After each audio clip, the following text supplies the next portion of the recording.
Wes. How's it going? Hey, Mike. Good to see you, man. Doing well. Thanks for being here. Yeah, absolutely. Thanks for having me out. Yeah, absolutely. I'm excited. I've never, my first trip out here all these years of buying sunburst trout, and I'm finally here, so it feels good. I'm glad you made it out. Yeah, thank you. Absolutely. It's beautiful. Yeah, no, we're lucky to be here. I'll tell you a little bit kind of about the history of the farm and what we do day to day. We'll walk around the property a little bit, and feel free to interrupt and ask questions as they come up. We're at Sunburst Trout Farms. This is our flagship farm. We do have two others located within 5 and 8 miles from here. One just a little bit north, and then the other one just a little bit down the road in Crusoe. This is the one where we grow 75–80% of our fish. We are nestled right beneath the Pisgah National Forest. We'll see in a little bit the Lake Logan Dam, which is our watershed. Water starts in the Pisgah National Forest, flows down Pigeon River into Lake Logan. We've got a pipe that pulls the water straight out of the bottom where it's a few degrees cooler, which makes a big difference, straight into our farm. We're pulling 6,000 gallons per minute, so it's a heavy flow. That's important for a few reasons. Most importantly, it gives the fish a really high volume of water to swim against. So they've got like a nice flow, so they're getting kind of exercise the whole time.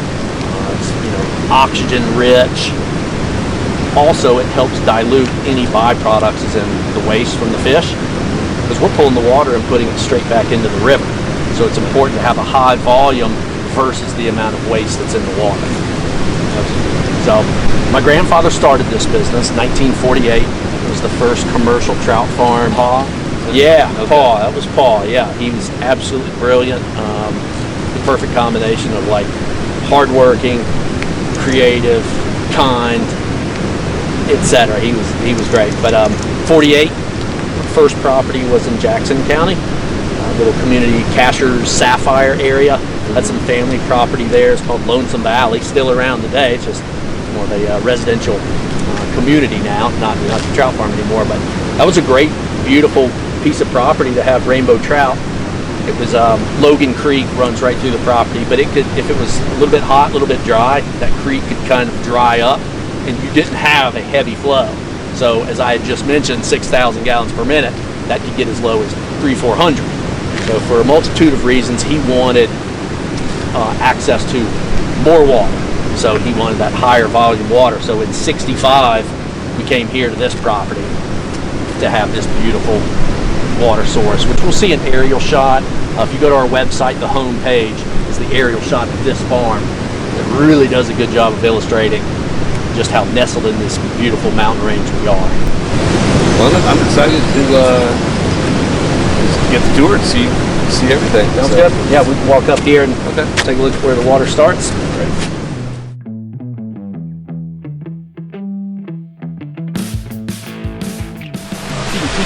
Yeah, you're not far at all. Yeah,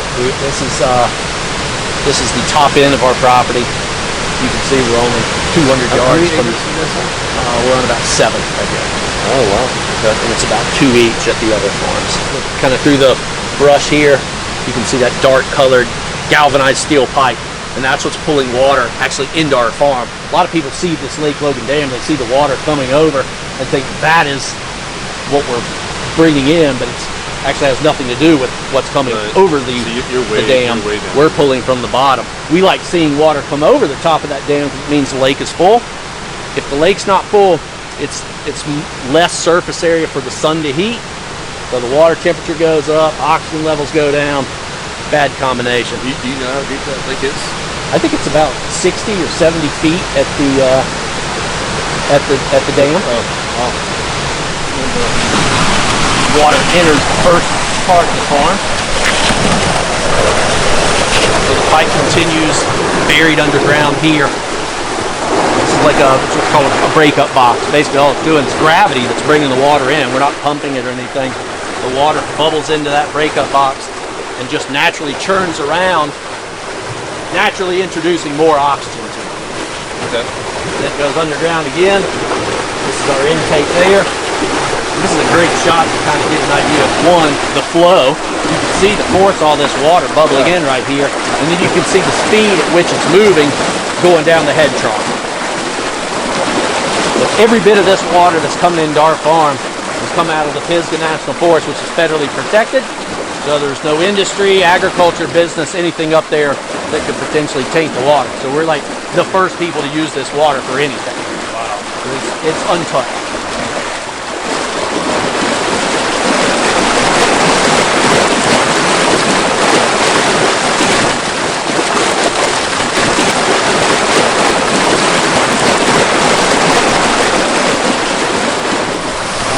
So we've got smaller fish in this raceway.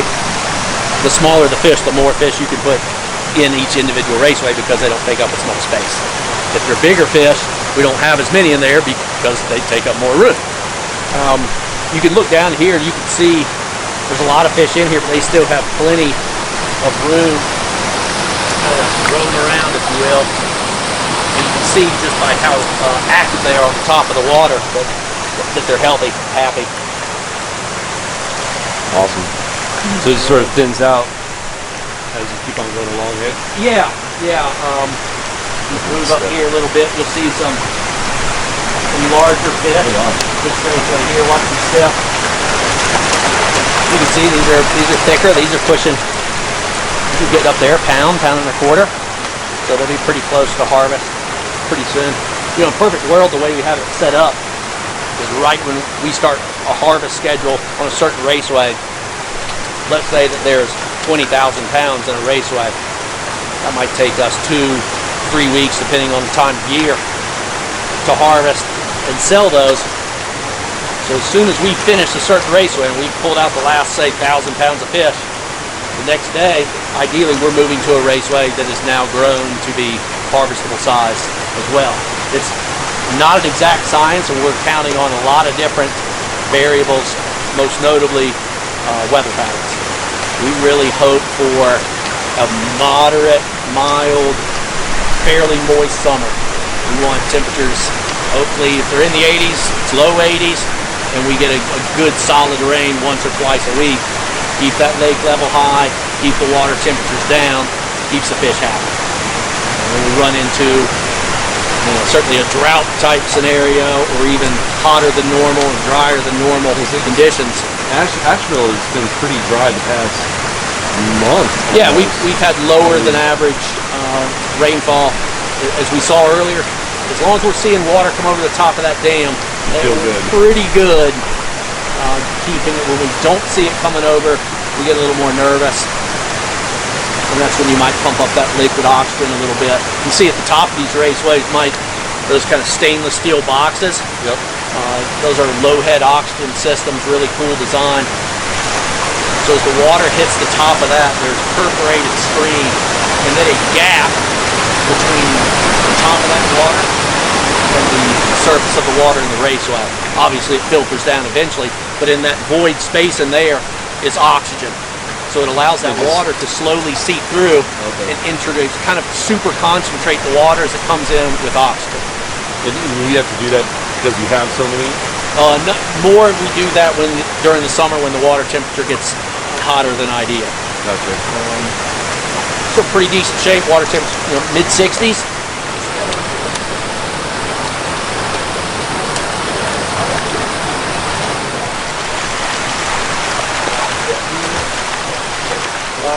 So the feed that we give the fish, it's a pelletized feed. Buy it from a an aquaculture feed company, and it's pressure cooked. So after they make it, you're using essentially like raw fish meal. By pressure cooking it, you would kill any would-be parasites. So like we don't have to do any parasite destruction with like freezing the trout or anything. You can eat this raw because there's no way a parasite can be introduced because the feed's been pressure cooked. Ingredients would be fish meal, fish oil primarily. The fish meal gives it really high protein counts, and the fish oil gives it really high omega-3 counts. So it's high protein, high fat. We couple that with wheat middlings, which kind of acts as the binder for everything together.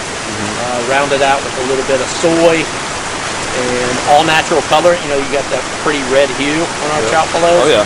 That comes from something called astaxanthin, which is an all-natural antioxidant, and the one we use is derived from Papia yeast. The Papia yeast is a red powder. You mill that in with the feed, and after about 6 weeks of the fish ingesting that, they get that nice pinkish, red hue. And that's what ruby red color. Beautiful. All that does is just kind of makes the eyes happy because it's like pretty and bright. Doesn't affect the taste whatsoever. Yep. But it sure does look good. Oh, it's beautiful. Yeah. And we can move down to the upper raceway here, our largest area.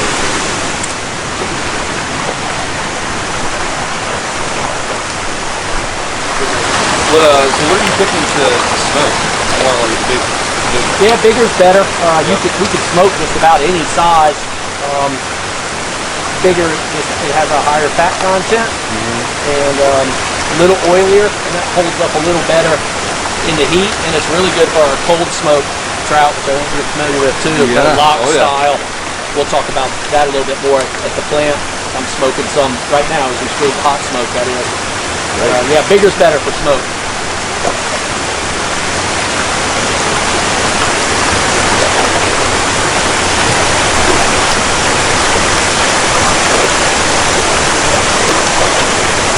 And moving down to our last two raceways, you can see these are pretty cool too.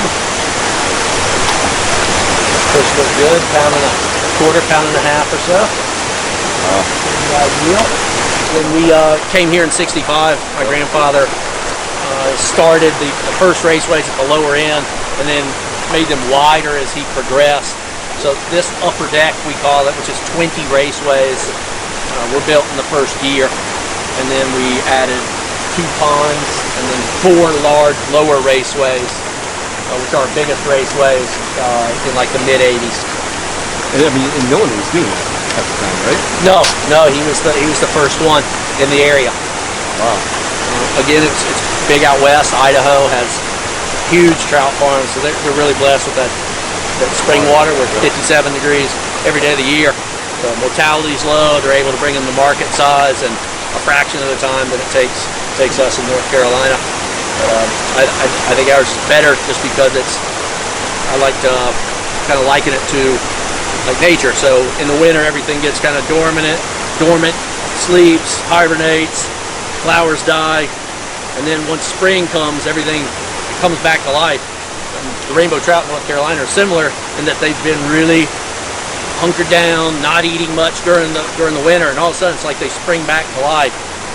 So what is your mortality rate? Or like, what do you consider normal to lose? Yeah, just we want to keep it in single digit percentage for sure. Hot, dry summers that can certainly hit double digits, and that's not good. That's a big cost of what we do is that we bought these fish as fingerlings. We paid for the feed to feed them, which is not cheap. We paid somebody or a group of people to feed them every day. We paid somebody to separate them by size.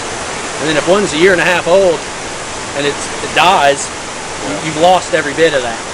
So it's just vanishing profits, if you will. It's our biggest challenge is fish health, keeping the fish happy, which they're how not many pounds of feed are you going through a day?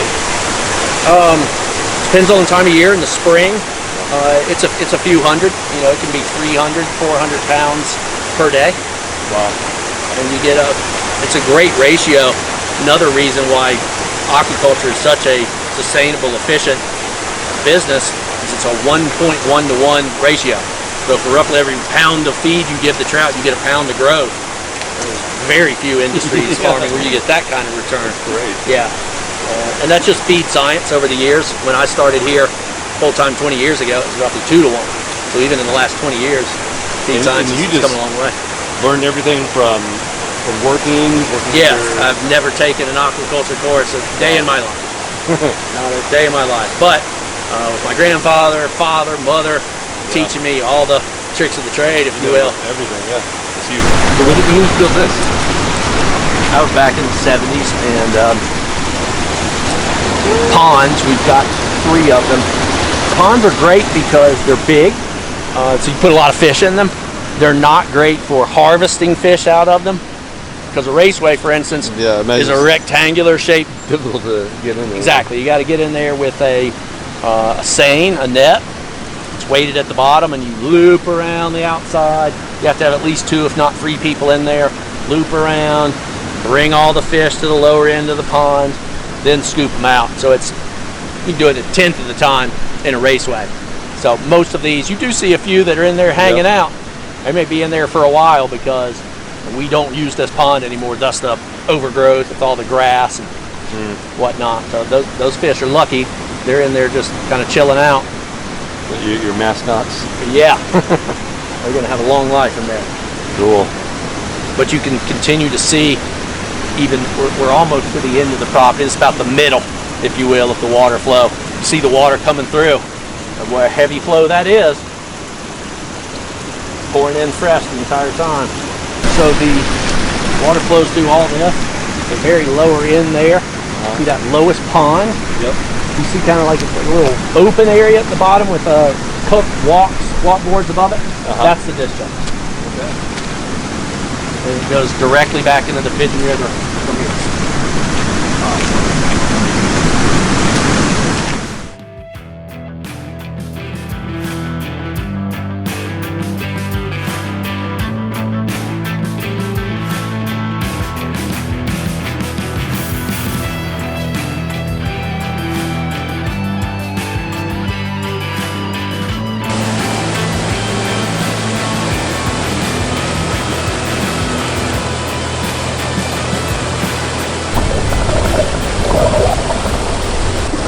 Yeah, so it's really interesting to see, just from the farm, and think about to receiving at the restaurant, cooking process, all the way to serving it to the guests. It's an amazing thing. Yeah, no, thank you. I'm glad I've had the opportunity to come out here and, like you say, see where it all starts. Yeah. I think so many people dine out, not just with seafood or trout, but any of their food, don't take time to stop and think about the journey that this product has taken to get in front of them on a Saturday night. You know what I mean? Yep. I think more people that understand that, be it chefs, servers, people dining out, understand the whole process, greater appreciation they have for aquaculture and trout farming in particular.